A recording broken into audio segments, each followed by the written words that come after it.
Good morning, everyone. Got your coffee? I've got mine.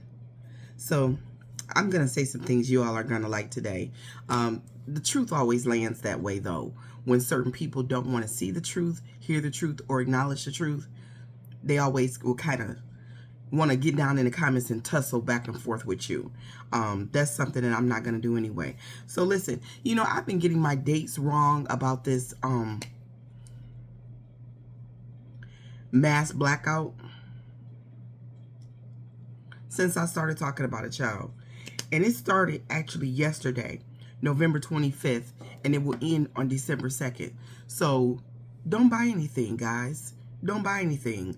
Let's test the system. Now is our time. So listen, yesterday I made the best pot of lemon turkey vegetable soup. It was so delicious. It was so delicious. And there's enough for today. Thursday on Thanksgiving, I'm going to have to figure something else out. But I will. As most of you know, I don't celebrate Thanksgiving. I don't celebrate Christmas either, but for two entirely different reasons. I don't celebrate Thanksgiving because, in my opinion, and the way that I feel about it, once I was educated and I was able to sit with the truth and really, really think about the truth, I refuse to celebrate a genocide. And for me, celebrating Thanksgiving would be the same thing as me celebrating what's going on in Gaza. It would be the same thing for me. I do not celebrate a genocide. I wouldn't celebrate the genocide of my own people. My people went through a 400-year genocide. I will not celebrate the genocide of the Native Americans, and I would never celebrate the genocide of those people in Gaza. I know what some of you all are getting ready to type and say, because every time I bring this up, I'm going to always have those people who are going to say, I don't celebrate Thanksgiving. It's just a day I spend with my family. Bullshit. Bullshit. There are 364 other days of the year in which you can do that. You do that because you want to partake in the traditions and all of the trappings and fixings guilt-free. And that's just the truth. And I'm going to just leave it there. If you celebrate it, you celebrate it. That's your business. I just don't. Listen, if you are going to celebrate it, let me say this. It is 2025. And because of the conversation that we had yesterday, I want to say, maybe this is the year where y'all should stand up for the kids in y'all families and not invite all of the nasty men who have preyed on the children in y'all families. Y'all done swept these things under the rug. Y'all done called these kids liars. Y'all done forced them to have to celebrate holiday after holiday, family gathering after family gathering with that nasty uncle, that nasty stepfather, that father, that pastor, that uncle. Make this the year that we stand up as a community, the Black community. We stand up to predators. I get it. For whatever reason, some of you nasty, nasty, nasty women love these predators and they stanky draws. Y'all just love them to death because maybe they're your brother, maybe they're your father, maybe they're your son, maybe they're your daddy. This is the year where you send them a hot plate through Cousin Booney and you leave them right where they are. And you instead tell the children who told the truth that you believe them, that you love them, that you support them, and that you will no longer re-traumatize them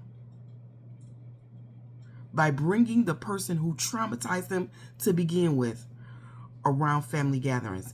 Make the family safe for the victims again.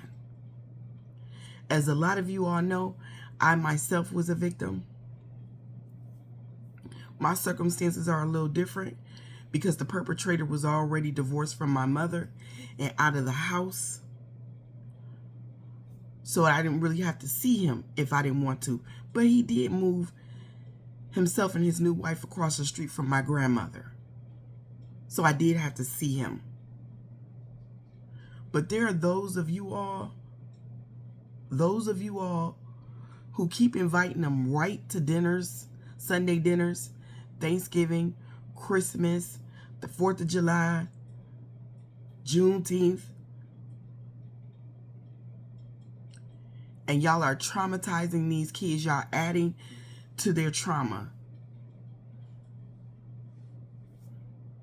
You're combining traumas. The trauma of not being believed, the trauma of not being protected, the trauma of being traumatized every time they have to see the person who victimized them. Get a backbone this year. Do the right thing this year.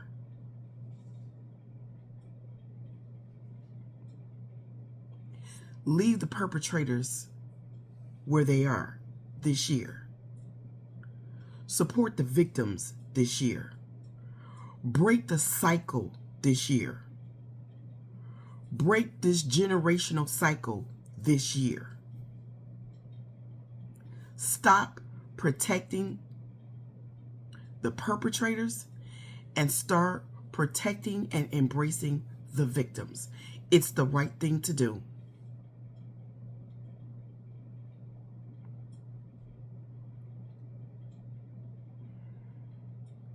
It's whatever God you serve would want you to do.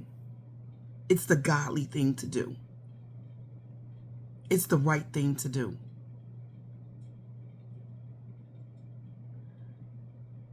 A lot of us black sheeps are black sheeps because we were not believed, we were not supported, we were not loved through the trauma, we were not given the tools we needed to heal. And the first tool that you need to heal, I'm going to tell you, is to be believed.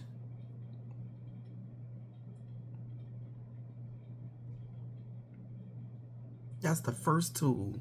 It's the first step, is to believe the victims.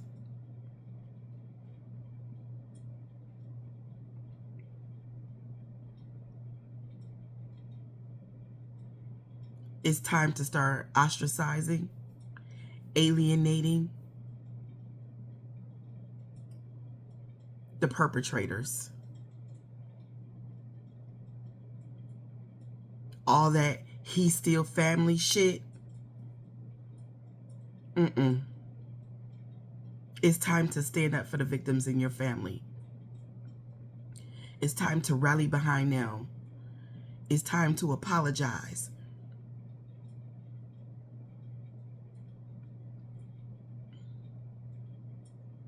It's time to say you're sorry for not having believed them. It's time to say you're sorry for not having supported them. It's time to do the right thing this holiday season. That is all that I have for today. If you would like to support the platform, buy me a cup of coffee, or support the Library Pantry, I'll leave my Cash App and Venmo down in the comments. Have a good day. Have a righteous day. Really think hard on what I said, because too many families in our community go through this. It's a real thing. It's a serious thing. Just do the right thing by the kids. Otherwise, those kids will eventually grow up. And if they are lucky enough to be able to save themselves the way that I was, they will hate you forever for not stepping in on their behalf. Ask me how I know. Have a good one.